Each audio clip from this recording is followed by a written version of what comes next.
Chronological Bible in a Year Reading Plan, Day 47. Today we continued our journey into the laws of Leviticus. We read chapters 11 through 13, and we got some weird ones today. We saw how do they handle the uncleanliness of skin diseases, of mildew on fabrics, and stuff that is like, why is this relevant? The good news is, men, if you're bald or balding, like some of us here, that's not unclean. We're good to go. But what I find fascinating here is that God values this cleanliness within his ceremonial worship.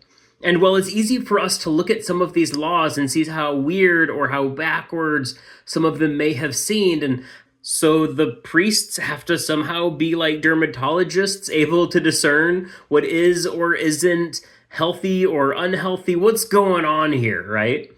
But what I find fascinating is we can correlate this to the new covenant. And when we look at ourselves as the people of God and our bodies as the temple, we can then look at sin as the thing that makes us unclean.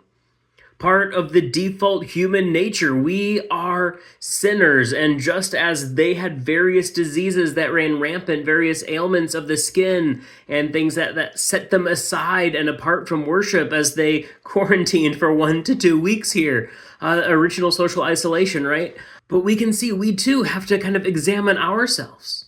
Look for the sin within us and confess those wrongs. And so as a new covenant worshiper of Christ, I think a great application would be, how often do I pause and reflect and say, did I commit any unintentional sins? Am I unintentionally ceremonial unclean? Or perhaps worse, did I commit any willing sins? Am I willfully unclean? But then also as we go forward, try to figure out what are some things that trigger my sin.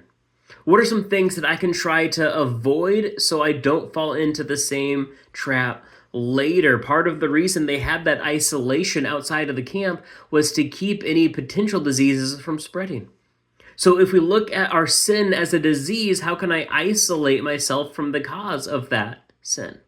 I'm looking forward to seeing what more God can reveal to us in these Old Testament laws. But until then, God bless.